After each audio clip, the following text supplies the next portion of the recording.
Antes de comenzar, me gustaría volver a recordar que este webinar está enmarcado dentro de un programa de la campaña Recurra Ginso de las familias educando en positivo, donde se comparten diferentes estrategias, herramientas, tips que nos pueden ayudar a profesionales, a familias, para prevenir, para detectar y sobre todo para intervenir cuando hay problemática con nuestros pequeños en la parentalidad positiva.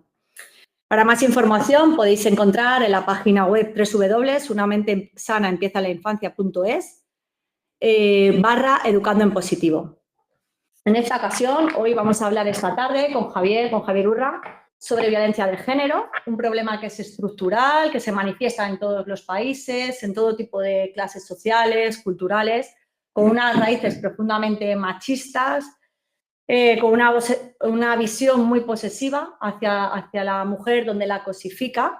Y es un tipo de violencia que iremos viendo esta tarde, que no surge de la nada, que se va arraigando y profundizando, donde al final se llega a normalizar este tipo de conductas, pensamientos y acciones. Nos encantará que todos vosotros, como venís haciendo en otros chats, participéis, consultéis, tengamos un debate que dejaremos para la parte final y que seguro que enriquece mucho más la tarde de hoy. También poder recordar que después de que finalice el webinar dejaremos unos minutos donde aparecerá la encuesta de satisfacción, que la verdad nos ayuda mucho pues a poder mejorar y a poder hacer los cambios requeridos y también para escuchar diferentes propuestas. Nada, recordar que este webinar queda grabado para todas las personas que estén inscritas y poder enviar más tarde. Y sin mucho más, pues nada, doy paso a la presentación, en este caso a Javier Urra. Él es doctor en Psicología y Ciencias de la Salud, es nuestro director clínico del programa Recurra Ginso y uno de los 52 expertos del Pacto de Estado de Violencia de Género. Él va a abordar esta realidad, además, hemos hablado previamente, a mí me parece que es un enfoque bastante enriquecedor, que profundiza en una materia, en un tema, pues desde una perspectiva bastante poliédrica. Yo creo que podemos hoy escuchar diferentes opiniones. Así que nada, sin más, ya digo, le voy a ceder la palabra a Javier, que, en un primer apartado va a hablar acerca de violencia de género en los jóvenes. Así que nada, comenzamos. Bueno, pues muy bien, muchísimas gracias, que creo que es lo más importante, darle las gracias a ustedes, a ti, a usted, cada uno en particular. Dárselo a Ginso por seguir promoviendo estas webinars y en este caso al programa Recurra a Ginso. Llevamos más de, no lo sé, 24 webinars. Les invito a verlas, desde el suicidio a la pornografía, desde las nuevas tecnologías. Y hoy, en un mano a mano entre hija y padre, vamos a hablar de la violencia de género. Entonces, muchas gracias, Beatriz. La violencia de género, hay gente que dice, ¿por qué le dedican tanto tiempo, tanto esfuerzo? Si hay otros ámbitos donde muere más gente, donde quedan lesionadas más personas, donde... La explicación es muy sencilla. Una mujer tiene más riesgo y más peligro en el hogar que en la calle. Un hombre tiene el riesgo fuera de casa. Por lo tanto, ya vemos la descompensación. Segundo, si tú vives con tu pareja, se entiende claramente que tiene que ser una zona de seguridad. Y por lo tanto, además hay algo, decías tú ya, Beatriz, en términos jóvenes, que es ese aprendizaje vicario, ese aprendizaje de los propios jóvenes. Por lo tanto, si hay algo sórdido, terrible, callado, oculto, es la violencia de género. Y es, por lo tanto, muy necesario que la sociedad esté sensibilizada. Ya les adelanto que cuando un hombre, pareja o expareja, mata, pues la gente dice, hombre, no creíamos que iba a llegar a tanto. Claro, la expresión no creíamos que iba a llegar a tanto quiere decir que ya había algo, que había una expresión verbal, que había un zorra, perra, cerda, es decir, deshumanización, que había desensibilización, que había haber cortado las relaciones con la familia, que había un sentimiento de posesión. Mío es el cepillo de dientes, mío es mi pluma. Pero no puede ser ni mi hija, ni mi mujer, ni mi madre, ni mi... ¿No? Luego, una cosa. Me gustaría, Beatriz, explicar por qué la ley, el Pacto de Estado contra la Violencia de Género, está estudiado en todo el mundo como un gran pacto.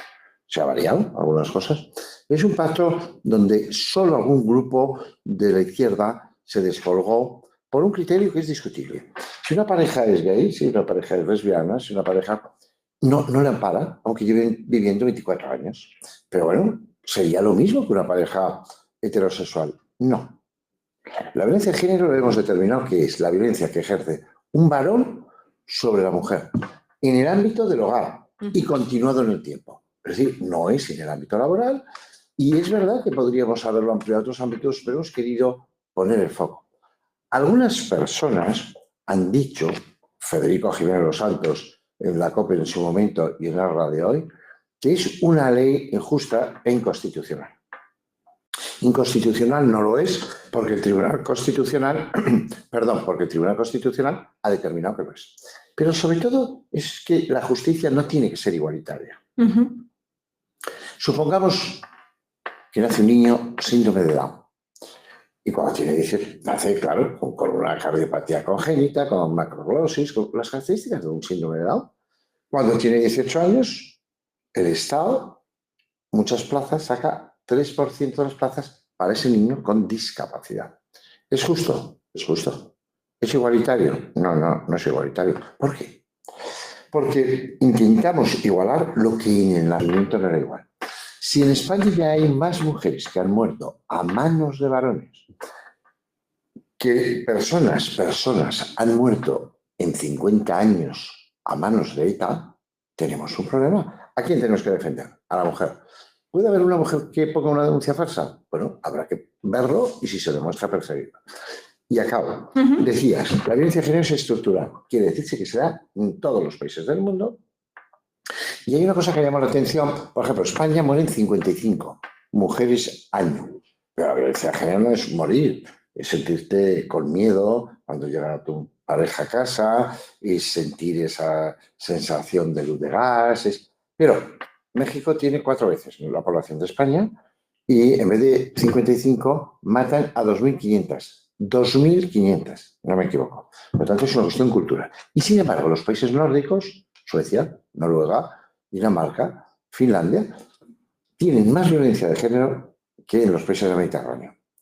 ¿Porque son más sensibles y denuncian más? Puede ser. Pero si veis el índice de personas muertas, es mayor. Y por eso se dice la paradoja nórdica. En los países nórdicos, y yo fui presidente de la Red Europea, la igualdad es total en el legislativo, en el judicial, en el religioso, en todos. Pero sin embargo hay un grupúsculo de hombres que no van a admitir que la mujer sea igual. Y ese es un problema. Y el otro criterio, Beatriz y queridos amigos, es que es una violencia instrumental. Si tú haces lo que yo digo, no habrá problemas. A ver, si sales por la noche, si llevas falda corta, si te relacionas con alguien que a mí no me gusta, sí habrá problemas. Luego, no es un trastorno mental transitorio, no estamos hablando de enfermedad, es te voy manipulando, te voy haciendo a mi medida. Totalmente. Además, ahora que estábamos abordando, ¿no?, la violencia de género en jóvenes, nosotros, ¿no?, que en el programa trabajamos lógicamente, ¿no?, con chicos desde muy jovencitos, desde los 11, 12 años, ¿no?, hasta la mayoría de edad, es que vemos que además que el problema, desgraciadamente, cada vez va creciendo más, ¿no? Entonces, en conductas que normalizan constantemente y que incluso a veces lo dicen hasta con orgullo las propias chicas, ¿no? Me controla porque me quiere, ¿no?, va viendo en el WhatsApp por dónde voy, ¿no?, en mi ubicación, bueno, porque me cuida. Me mira las fotos, o sea, ellas, ¿no?, muchas veces lo que te dicen cuando hablas esto en terapia es como una manera de me protegen, ¿no? Como si se confunden ahí muchísimos términos, ¿no?, de cuidado, de por qué el hombre es el que me tiene que controlar, cuidar. Y ya digo que muchas veces incluso ellas se sienten muy cosificadas, pero no hay esa conciencia, ¿no? Es un trabajo, además, a mí me da la sensación que lleva muchísimo tiempo, o sea, hasta que uno les hace ver, ¿no?, como que les pone el espejo, es complicado, ¿no? Porque, bueno, claro, además la relación, ¿no?, cada vez es más estrecha, lógicamente, como has dicho anteriormente, ¿no? En ese caso el hombre también aparta, ¿no?, de familia, amistades, terapeutas.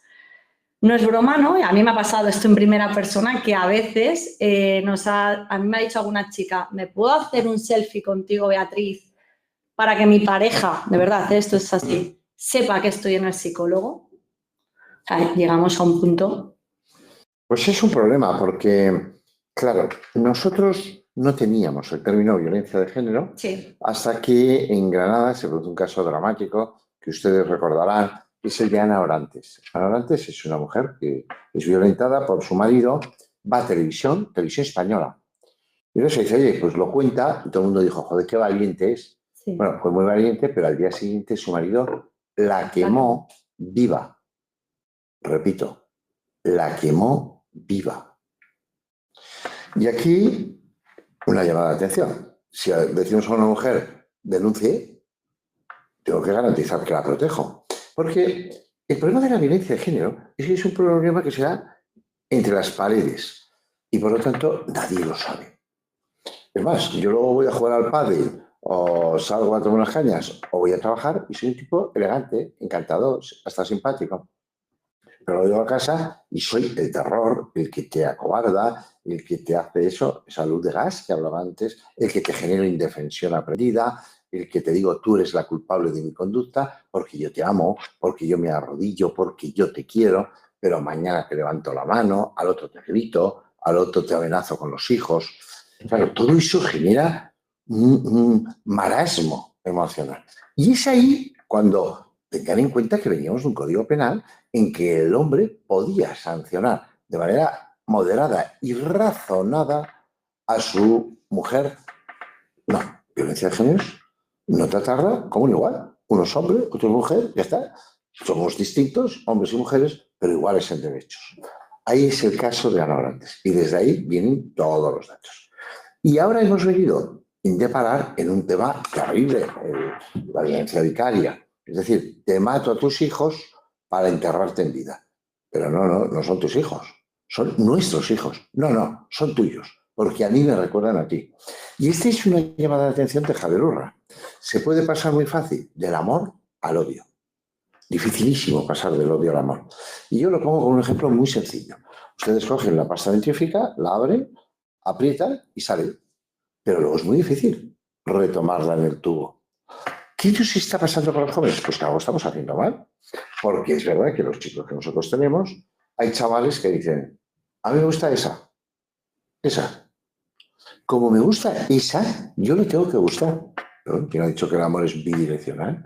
¿Quién ha dicho que tú quieres una persona que tiene que querer o puede dejar de quererte o puede aparecer una tercera persona? O sea, más en una vida que se alarga en el tiempo y sin creer en ese amor romántico de soy la media naranja y todo va a ser perfecto, porque eso es vivir en un mundo de yuppie, de un mundo que no es real, que la convivencia es muy difícil.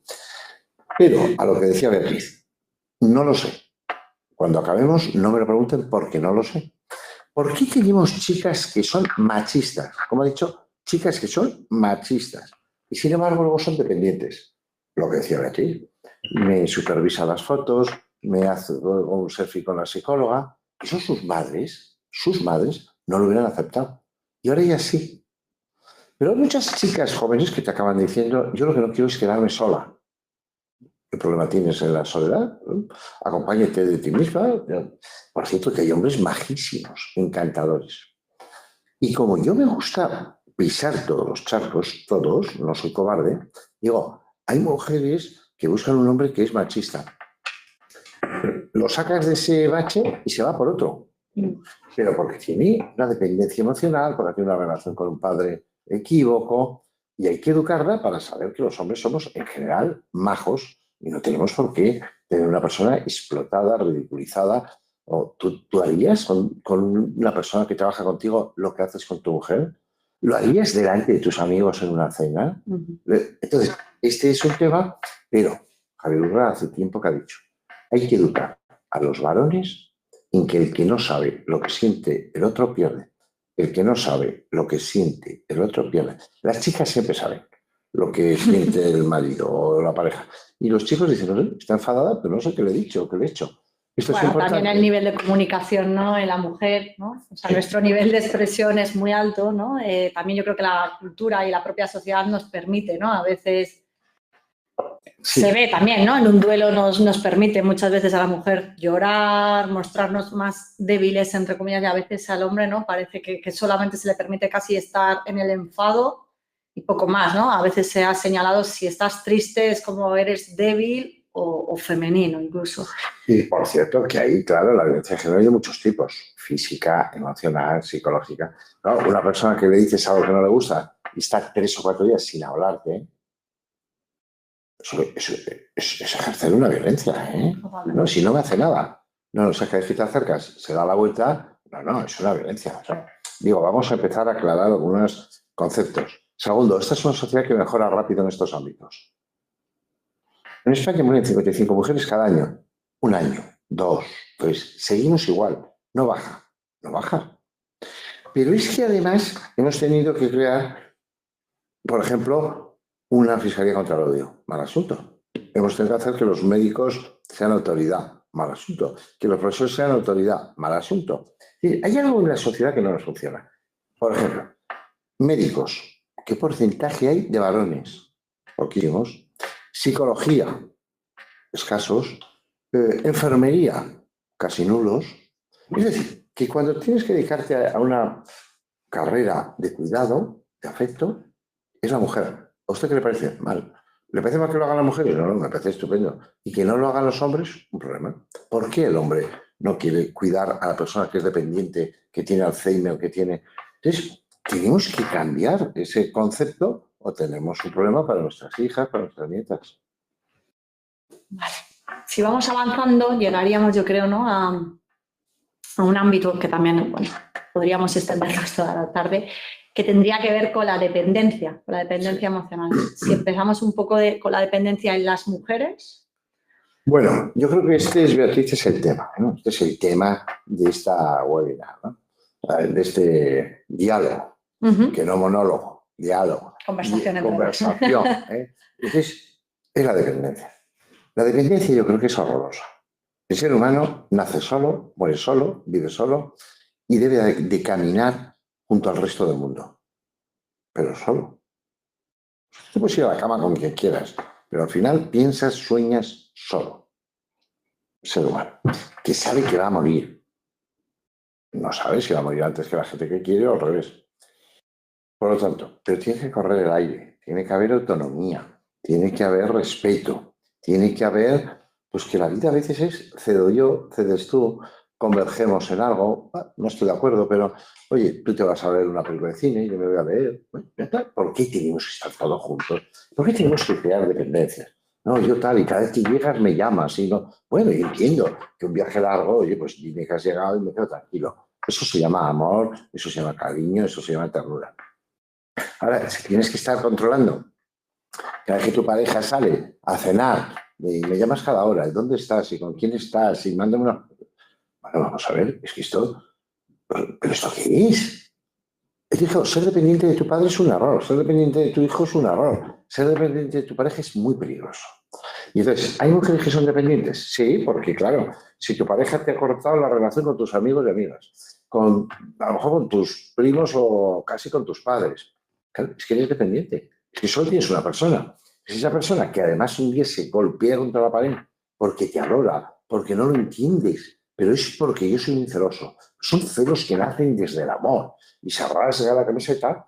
¿Qué pasa? Que el 33% de la población española, el 33 es 1 de cada 3, dice que los celos son una prueba de amor propio. Pero sin embargo, en los jóvenes, fíjense el dato, en los adultos 33, en los jóvenes 52. ¿Sí? ¿Son más celosos? ¿Tienen más esa idea de que el amor tiene que ser posesivo? No. Tú estás conmigo porque quieres estar. Yo tengo autoestima suficiente para decir, bueno, y si decides irte con otra persona o tal, pues ya está. Entonces es que no me quieres, pues me quedaré solo o buscaré otra persona que me quiera. Por cierto, hay 8.000 millones de personas en el mundo. No se pongan ustedes anteojos. No piensen que el mundo acaba con tu propia pareja. Que, por cierto, tú has conocido una pareja, pero podrías, ¿cuántos miles de personas podrían haberte querido? O tú podrías haber querido. Es otra pregunta. Esa es la dependencia emocional que los psicólogos lo hemos estudiado muy bien, y tú lo sabes, Beatriz, que es la indefensión aprendida. que es el ejemplo de ese elefantito pequeño que le ponen un palo en el suelo, una estaca, tira y no puede. Y luego el elefante pesa no sé cuántas toneladas y no tira, porque cree que no puede. Podría, sí podría, pero cree que... Esto no es una broma. Esto no es una broma. Esto se llama indefensión aprendida. Pero la mujer no puede. No puede irse. No ve salida. A lo mejor tiene situaciones que dice la familia no lo va a entender, o tengo hijos, o si le denuncio es el momento de más riesgo en los procesos de separación. Dependencia económica muchas dependencia veces. económica. Pero hay mujeres que no tienen hijos, que no tienen dependencia económica, que son autónomas en su forma, que son asertivas, que es una mujer, y bueno, ¿cómo sigue con este tipo que es un cabestro que la tiene condicionada? Usted lo ha dicho, que la tiene condicionada, porque la tiene prisionera. O no diga eso. Sí, hay prisión de la ludopatía, hay prisión de otro tipo de adicciones y también de una persona que te ha generado esa luz de gas. Y esa es la dependencia de algunas mujeres que luego con el tiempo, como pasa cuando, yo qué sé, y eso se estudia mucho en situaciones en que hay un atraco, te meten a una persona y lo tienen secuestrado. Y entonces, cuando llega la policía, las fuerzas de seguridad, la persona secuestrada se pone del lado del agresor porque no la ha matado, porque no la ha violado, porque no le ha hecho daño. Bueno, entonces, ese síndrome de Estocolmo, dice, bueno, ¿qué pasa 6 meses después? 6 meses después el síndrome de Estocolmo se descompone, pero vamos, como el azúcar en el café. ¿Por qué? Porque se da cuenta de que nunca tuvo que ser secuestrada. Pero cuando estaba, lo único que quería es salvar la vida, lo cual es un instinto muy animal y por lo tanto muy humano. Y eso es lo que pasa con la mujer en la dependencia muchas veces de los hogares. Y haríamos bien los vecinos y harían bien los familiares en cuando alguien te denuncia, no minimizar, no, venga, va, calla, déjalo, no. No, no. ¿Qué está pasando? Y sabemos lo que pasa en las calles, y sabemos lo que pasa en los trabajos, pero no sabemos lo que pasa en los hogares, ¿eh? No, no, no. Y hay gente que se transforma. Y esto quiero que se sepa. Y hay mujeres que cuando se abre la puerta entran en terror, en angustia, en ansiedad, porque no saben si viene simpático, si ha bebido, si ha perdido su equipo de fútbol. Y eso le va a influir en lo que pase esa noche en su casa. Esa es la realidad de una violencia muy silenciada. A mí me parece que totalmente de acuerdo, pero a mí también me parece que hay una dependencia, por lo menos la vemos mucho en terapia, ¿no? Que es desde el rol de cuidador, ¿no? Que hemos hablado de esta vocación, ¿no? Y de estos trabajos, ¿no? Que se hablaba de la medicina, psicología, enfermería, ¿no? Que es verdad que suele ser más común en mujeres. Desde este rol de cuidador, a veces hay una dependencia, ¿no? Si yo dejo a mi pareja, que por ejemplo tiene un problema de ludopatía, ¿qué va a pasar de él, ¿no? Digamos que voy a salvarle, ¿no? Entonces hay como una confusión que parece que él depende de mí, ¿no? Porque él es el que tiene una patología, él tiene una dificultad social o no puede estar trabajando. Claro, lo que vemos es que es al revés. Muchas veces hay una dependencia de decir, cuidado, ¿no? Porque en este intento de salvar, yo siempre también les pongo un poco el ejemplo de, para ser socorrista tengo que saber nadar, pero es que además de saber nadar tengo que poder con otro cuerpo, que es que la tendencia es que se va a hundir, ¿no?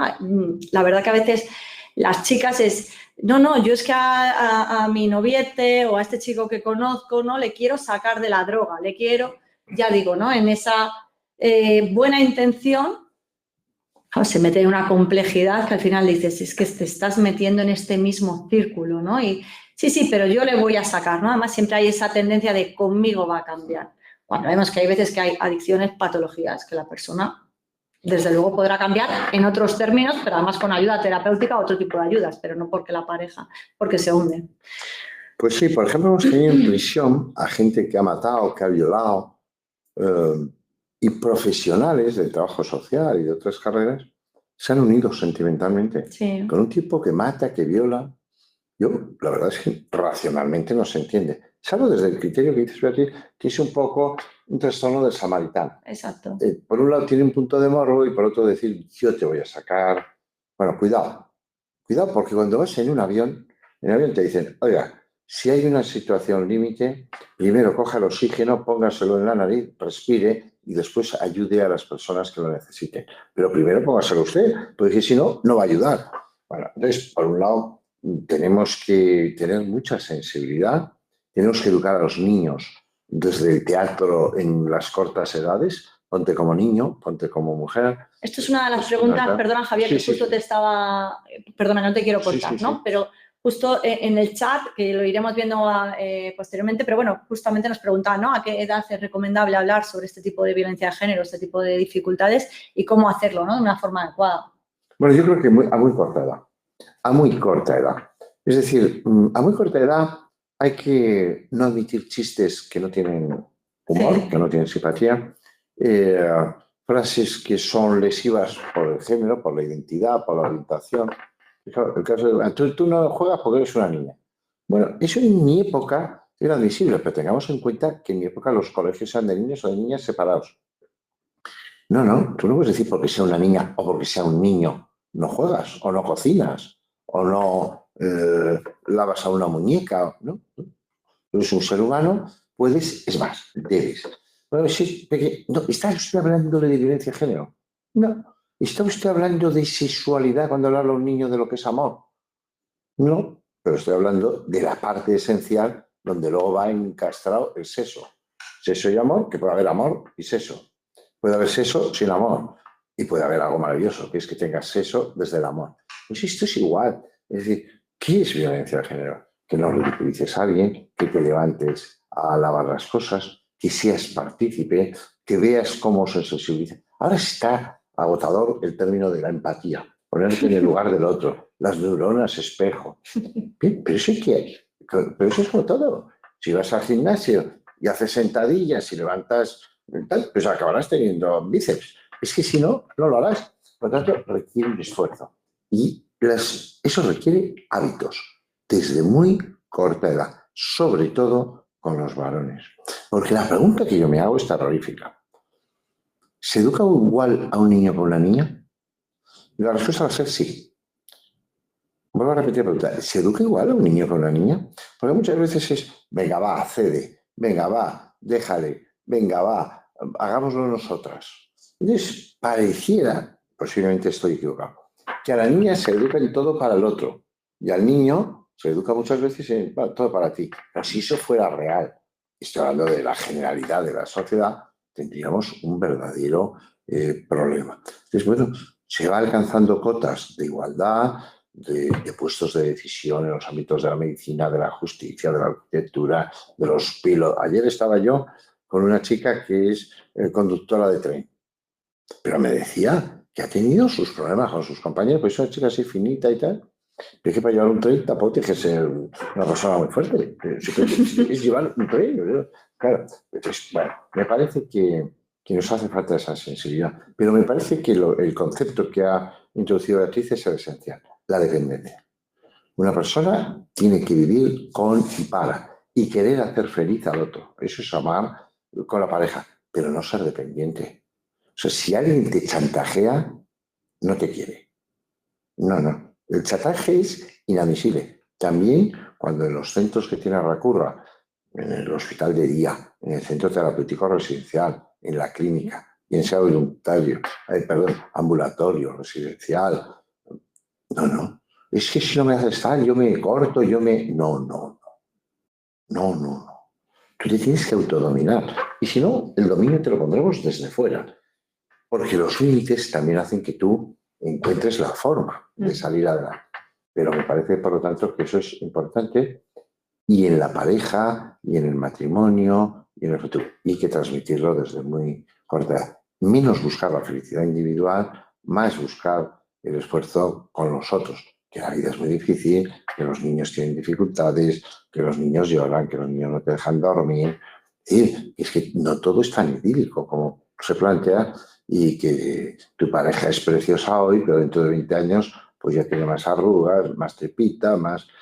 Bueno, pero tendrás que ir adecuando, ¿no? El amor pasión al amor ternura.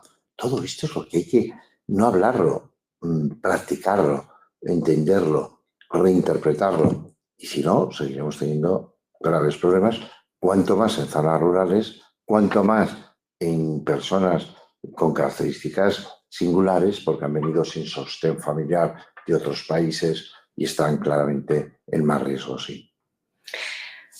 Hemos hablado un poquito acerca de la dependencia en las mujeres. Parece que nos vayamos a ver un poco la dependencia en los hombres. Porque tal vez a veces se habla menos, ¿no? Del hombre hacia la mujer, ¿no? Pues yo creo que esa parte es esencial, ¿no? Que la plantees. Porque si tenemos 55 mujeres más o menos que mueren a manos de varón, se calcula que 11 hombres se quitan la vida inmediatamente después de matar a su mujer. Y creo que es importante lo que acabo de decir. Se quitan la vida, no se suicida. ¿Qué es suicidarse? Suicidarse es que el sufrimiento es tal que es como una ola, como un tsunami que te supera. Y no puedes, y te ahogas. No puedes, y te ahogas.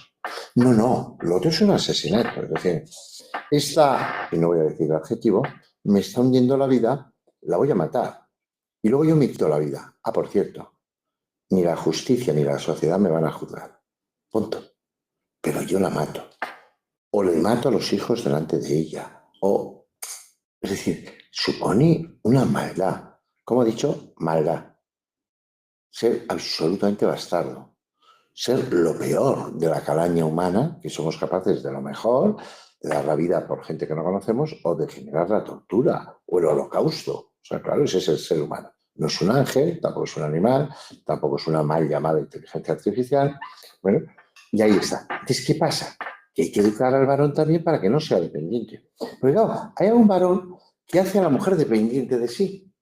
Pero claro, si la mata, esa persona que era ese muñeco que movía y que lo tenía absolutamente organizado, se queda sin él, se queda sin sostén él, se queda sin la razón. No, la vida es ser independiente. Eso no quiere decir que te deje tu pareja no sea doloroso, mucho más a que se la dejes tú a él. Bueno, es lo mismo, no es igual dejar a que te dejen. Pero a lo mejor puedes pegar un portazo y te vas, y el mundo es el que es. Pero lo que no puedes es levantar la mano, gritar, dañar, empujar. Por ejemplo, los feminicidios. Los feminicidios se hacen con una violencia extrema. Se hacen normalmente ahogando con un cuchillo, quiere decir, en la proximidad. Y es la persona que yo quería. Yo he ido bastantes veces a las cárceles. Y yo, junto a otros 3 compañeros, pusimos en marcha una tertulia que se llama Justicia y Utopía.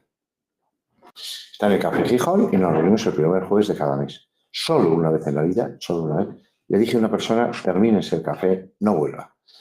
Y es que había matado a su mujer, estuvo en la cárcel, salió, nos explicó.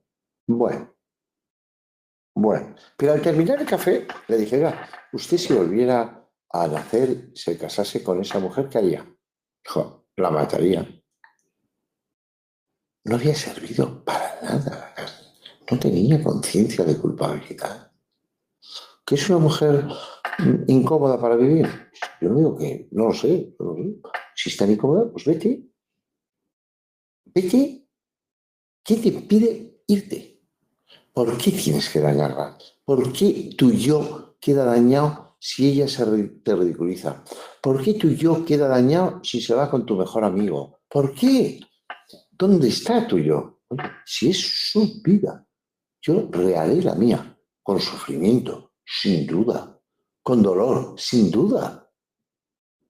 Pero mi vida la llevo yo en mis propios brazos. No depende ni de mi hija, ni de mi mujer, ni de mi madre, ni de mi padre, ni de mi hermano.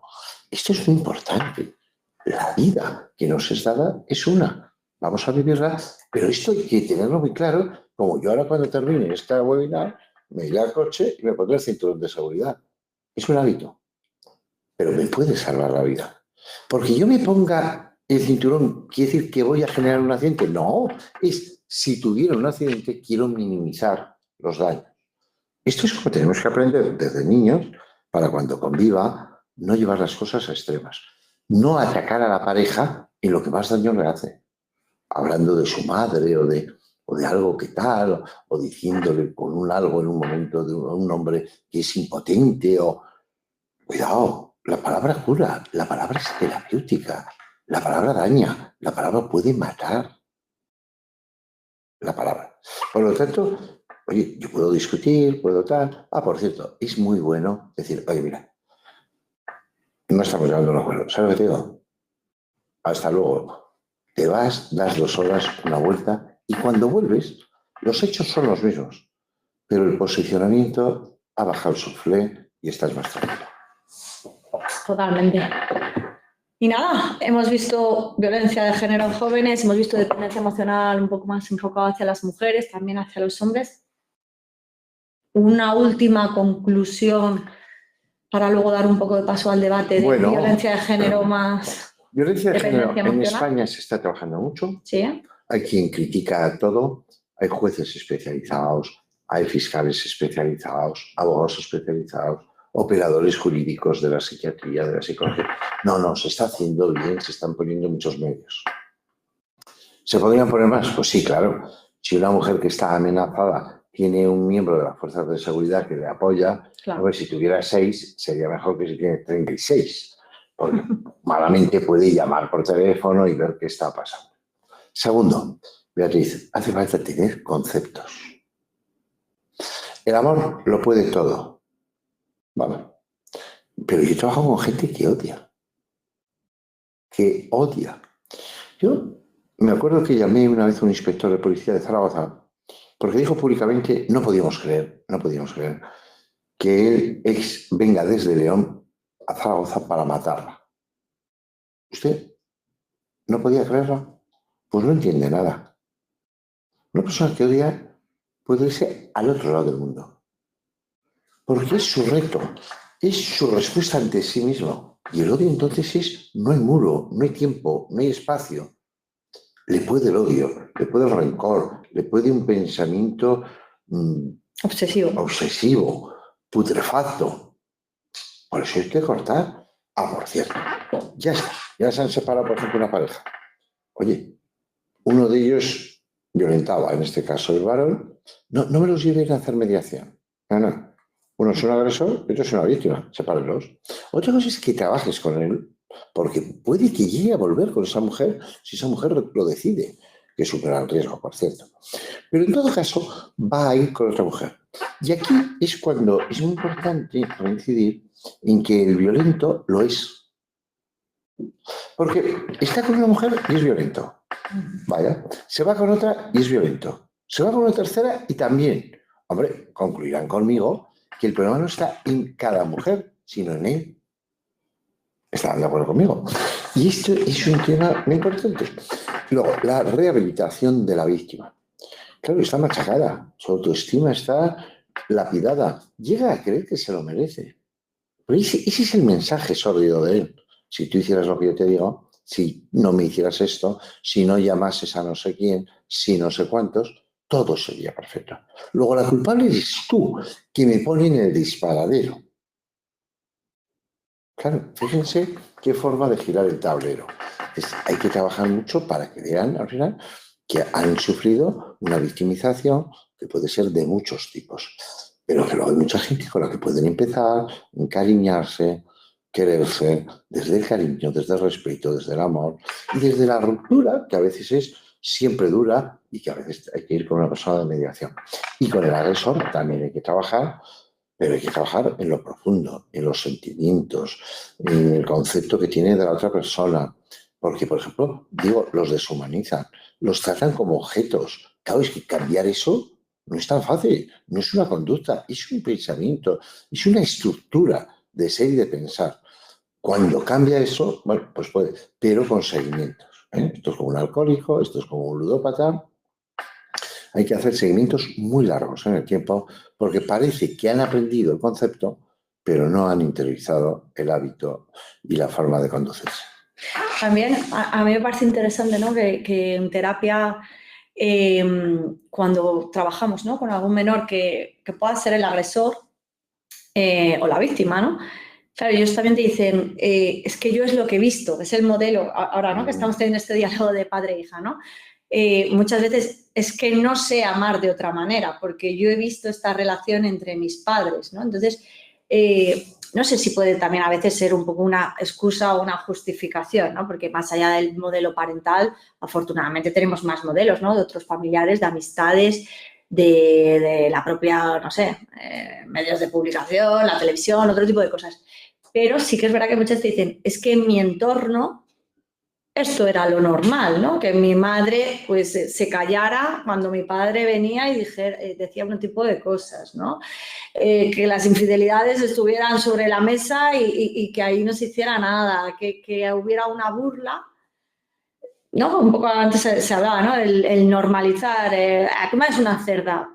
¿No? Y como que no se entienda como una falta de respeto, ¿no? Sí que es verdad que, vamos, a mí me ha ocurrido bastante en terapia, hay muchos chavales te dicen, pues la verdad, me encantaría haber nacido en otro tipo de familia, pero yo esto es lo que he vivido. Entonces, es verdad que es muy difícil construir un modelo de algo que uno no ha visto, ¿no?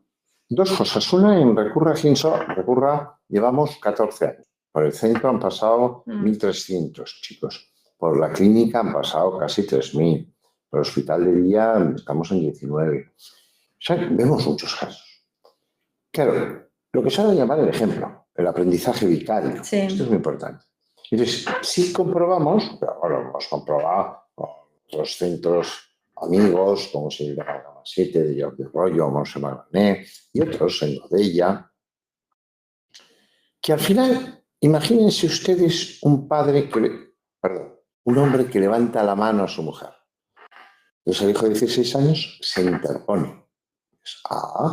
La defiende.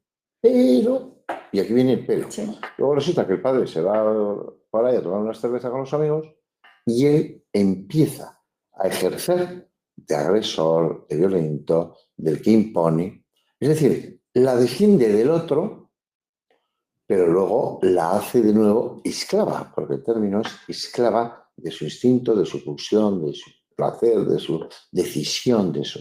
Por tanto, claro que es muy peligroso. Y eso es violencia de género. Eso se ha tardado en tomar en consideración. Claro que un padre que violenta a la madre está violentando al hijo, pero sería tan grave como maltratarlo. Pues claro que es así.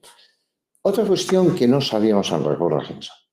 Nosotros empezamos con niños con violencia ascendente, violencia filoparental, hijos que agreden a sus padres, mayoritariamente varones que agreden, sobre todo en el aspecto físico, a la madre. Algunos nos han llegado a decir, que esto es muy llamativo, que realmente es un desplazamiento de lo que han vivido en el colegio. En el colegio un niño sufre acoso escolar, no se atreve con el fuertote malote que le pega y entonces lo deriva en la madre. Claro, el riesgo de que ese ser victimario de acoso escolar lo convierta en agresor a la madre nos hace pensar el riesgo de que acabe siendo un ser de violencia de género. Porque si tú pegas y ridiculizas a tu madre, las posibilidades de que pegues y ridiculices a tu pareja son muy, muy elevadas. Por lo tanto, ¿hay una violencia soterrada en distintas zonas que o la cortas o se va a transmitir? La respuesta que hemos aprendido desde la experiencia es sí. Pues nada, yo creo que aquí finalizamos. Genial. Darte las gracias. Encantadísimos. Porque además es que estoy viendo, bueno, además han empezado a saludar desde el comienzo de diferentes partes, incluso desde Perú. Qué bueno. He visto, sí. Y están saliendo preguntas interesantes. Que bueno, que yo creo, ¿no? Que podrías dar respuesta y podríamos aportar. Por ejemplo, una dice, ¿qué hacer si la familia niega o minimiza la situación cuando se les informa sobre una posible violencia hacia su hija? Cuando la familia niega, ¿no? Minimiza. Este es un problema ya real, ¿eh? Sí. Entonces, bueno, cabe la insistencia, cabe hasta dónde puedes llegar en un entorno más amplio para que vean realmente el peligro y no se mire para otro lado.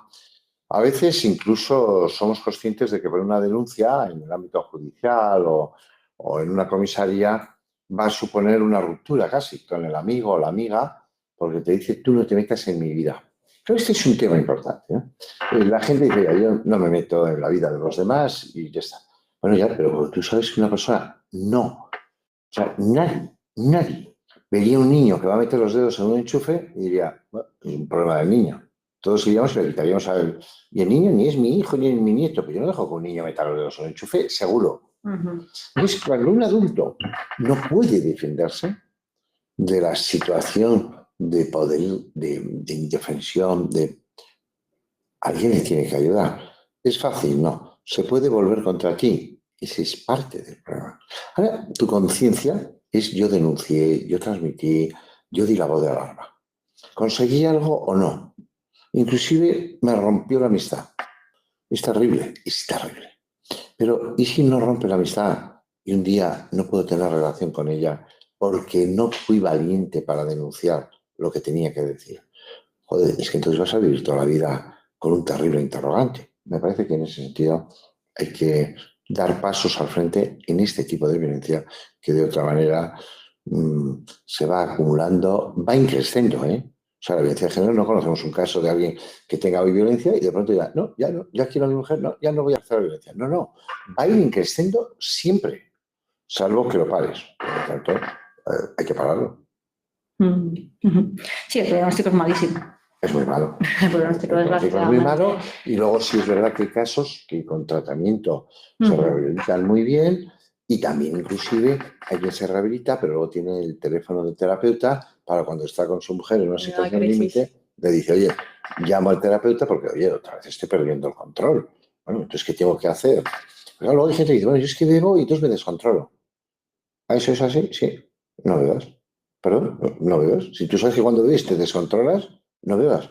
¿O es que bebes para descontrolarte? Exacto. Claro, es que yo no lo termino de entender. Entonces, a mí eso... Pero como yo es que soy un señor que hay muchas cosas ya que no entiendo. O sea, hay mucha gente que me dice, yo me he hecho una pareja, no va a funcionar. Ah, no, no va a funcionar. No, Pablo, no. Es lo opuesto a mí. Ya, bueno, entonces, ¿por qué está? Me gusta. ¿Te gusta? Deja de que te guste. Mira para otro lado, date una vuelta. No, tú tienes que tener algo que te una de virtudes, de valores, de cultura, de temas para hablar. Luego cada uno será de una cosa y de un equipo de fútbol. ¿Qué tiene que ver? ¿Te gustará Bilbao más que Sevilla o al revés? Eso no es esencial. Pero otras partes, y estos temas hay que hablarlos desde el principio. No, no, a mí no me amenaces nunca. No, no, a mí no me chantajees. Desde el principio. Esto es un incendio. Cuando hay un pequeño fuego, lo apagas. Bate fuego, lo apagas. Y si no, luego el incendio es devastador, no hay quien lo apague. Por lo tanto, es muy importante trasladar a los niños y a las niñas, esto no puede ser, que no puedes... Y no vale ese tipo de mensajes. Miren, yo era presidente de la Asociación Iberoamericana de Psicología Jurídica y estábamos en Tenerife, en la Universidad de La Laguna, y estaba reunido con la Junta Directiva. Y entonces, el responsable de las cárceles de México, y posiblemente nos estén viendo, como nos están viendo desde la Javeriana, etcétera, salió 500 personas y dijo, cuando un hombre mata a su mujer, lo hace por amor. La gente se quedó conmocionada en España, esto hace bastantes años. Y al acabar, alguien se acercó, por cierto, periodista, y dijo, oiga, le he entendido mal. ¿Cómo que cuando uno mata a su mujer lo hace por amor? Y el hombre se explicó, pero confirmando. Y en ese momento a mí me llamaron de la cadena SER, a nivel nacional, hoy por hoy, Carles Francino. Y me dijo, oiga, señor Urra, ¿se entera de lo que está pasando? Y yo, no, estoy en una reunión. Y me dijo, ha habido un señor que ha dicho esto. Salí, yo soy un tipo bastante serio, lo cogí, lo saqué y le dije, pida perdón a las 500 personas, aquí, delante de todos. Y entonces el tipo dijo, pero si yo no tengo nada contra las mujeres. Por ejemplo, yo quiero mucho a mi madre. Fíjense qué tipo de respuesta tan problemática. Y le dije, le vamos a preguntar si se va al aeropuerto y espere las horas que necesita hasta que un avión salga. Porque no, es que no le garantizo ni su seguridad. Hablé con Eduardo Torres Dulce, que era el fiscal general del Estado, y él, muy majo, habló con el responsable de México, y cuando llegó a México ya no era el responsable de las cárceles de México. Es decir, hay cosas que no se pueden permitir, ni decir, ni pensar. No, no. Porque ¿saben cuál era el criterio real de ese señor? Que como esos hombres matan por amor, no debían de estar en la cárcel. Pero, ¿se fijan de lo que está diciendo? es un verdadero maltratador, que encima es el jefe de las prisiones de las cárceles de México. Por eso, en Jalisco y en otros lugares de México mueren tantas mujeres, porque lo pertenece. Y si ustedes oyen algunas canciones rancheras, pues ven qué es eso. Y si tú haces o te vas y tal, pasará algo grave, irreversible. Pues si te está diciendo, si te está anticipando una conducta asesina, no homicida, si te lo está diciendo. Por lo tanto, tengamos criterio, tengamos respeto y hagamos que los hombres sean parte activa contra la violencia de género como lo tiene que ser la mujer. Ah, por cierto, y si en España 5 muchachos de una zona muy particular de Sevilla van a Pamplona a los Sanfermines y violan a una chica de 18 años, la pregunta es, cuando vuelven a su casa, a Sevilla, sus parejas, mujeres, ¿los repudian o los aceptan? Se lo cuento. Las 5. Los aceptaron. La violencia de género es un problema de los hombres que sufren las mujeres. Pero cuidado, hay una responsabilidad de algunas mujeres. Claro, también estaba pensando, ¿no? Mientras oía que estabas hablando, ¿no? Un poco de sentido común, ¿no? Pero a veces siempre me voy un poco a cómo trabajamos en terapia, ¿no? Pero también un poco por llevar casos cercanos, porque también estoy viendo aquí, por ejemplo, ¿no? Que una de las preguntas es ¿qué hacemos los docentes, ¿no? ¿Cómo hacen los profesores? Por recordar, ¿no? Que me acuerdo de una terapia de grupo con chavales que le pusimos, no quiero nombrar el programa de televisión, porque además es que está en la actualidad, es un programa de televisión que ven con una audiencia muy alta, los chicos, ¿no? Digamos que no es que es en una isla, y ya con esto doy muchas pistas. Claro, hay una confusión, ¿no? Desde yo estoy con otro chico o otra chica para darte celos, pero te quiero, pero a la vez llegamos, nos encuentran y nos faltamos al respeto, pero luego salgo llorando. Claro, a veces es complicado hablarle a los chavales de hay que tener cierto criterio o hay que poner unos límites o esto es algo que puede ser dañino para ti o incoherente, cuando la propia televisión nos muestra unos modelos muy confusos. No, además, yo esto estaba bromeando, un poco lo que decías, ¿no? Es que hay bromas que son inadmisibles, ¿no? Entonces, pero claro, además luego son esos chicos y chicas que para ellos son triunfadores, son influencers, son gente que se mueve en redes sociales. Entonces, a mí me parece que se preguntaba, ¿no? El docente, profesor, ¿qué podemos observar? ¿Qué podemos hacer? A mí me parece que muchas veces utilizar el contenido que ellos utilizan. La teoría está bien, el contenido, pero bueno, muchas veces a mí por lo menos me gusta utilizar con ellos TikTok, Instagram, las redes sociales, ¿no? Que más puedan utilizar, programas de televisión, porque sea algo para ellos cercano, ¿no? Porque hay veces que si les podemos hablar de otro tipo de relaciones, pues ellos encuentran mucha distancia. Bueno, esto eran mis abuelos, de esto de lo que me estás hablando. No, de algo que estamos hablando y que tiene que ver en el 2025. Pero ya digo que a veces los modelos son tremendamente tóxicos y muy confusos. Muy tóxicos, estoy de acuerdo. Son confusos para nosotros adultos. Yo los prohibiría. Fíjense, es verdad que la libertad de expresión es uno de los pilares de un país democrático, de un Estado de Derecho. Ahora, hay cosas, a nadie en España se le permite dar un yogur a un niño que esté caducado. Si en nuestro centro damos yogures caducados, nos cerran seguro. Esos productos que tú dices son muchísimo más tóxicos y dañinos. Pero me parece muy acertado lo que tú dices, Beatriz. Al final también a un chaval de 14 años hay que poner esas imágenes. Y decir, ahora vamos a analizarles. Vamos a hacer un poquito de capacidad crítica. Aquí todo parece que tal, me enamoro, me desenamoro. Vamos a ver, o sea, ¿qué es esto de me enamoro en una serie que dura tal, yo sé, un mes en una isla? Se enamora 2 veces, se desenamora 2, pero aquí llama usted enamorarse. Aquí llama usted compromiso. O sea, te quiero, no te quiero. Ah, por cierto, están todo el día medio llorando. Es una cosa de una emoción tonta. La vida es mucho más seria, la vida es mucho más profunda, la vida es mucho más del día a día, de las dificultades, de las alegrías, de una buena noticia, de cosas que te influyen, del vecino. No se puede teatralizar todo. Y entonces a los chicos hay que decir, eso no es amor. Ni eso es querer. Ah, por cierto, porque están siempre desnudos, porque tienen que demostrar que son muy fuertes. Oye, es que también puedes estar delgadito, o ser pítnico, o calvo. ¿Qué tiene que ver? A ver, hay gente más guapa que otra, sin duda, más atractiva que otra, sin duda. Eso quiere decir que... Pero piénsalo. O sea, si tú vas con un chico o una chica que está como un pan de fuerte, es genial, media hora. Como sea tonto hablando, es que no lo aguantas Si eres normal tú, es que no aguantas más de media hora. La vida es tener capacidad. La vida es decir, oye, yo con esa persona podré seguir hablando dentro de 45 años. Como dice, que si podré seguir hablando dentro de 45 años. Podremos seguir sonriéndonos y riéndonos los dos de lo mismo y riéndonos de nosotros mismos. Eso es una pareja. Lo otro es un espectáculo, ¿bien? Pero sepa usted que eso es un espectáculo. Y yo no puede ser porque yo tal, porque yo te mando, porque tú yo... Mándame por favor fotos tuyas desnuda, porque entre tú y yo. No, entre tú y yo no, porque luego las cosas se rompen. Y como me sienta muy mal porque te has ido con otro, entonces, y lo cuelgo. Y entonces tu intimidad queda destruida para siempre y para todos.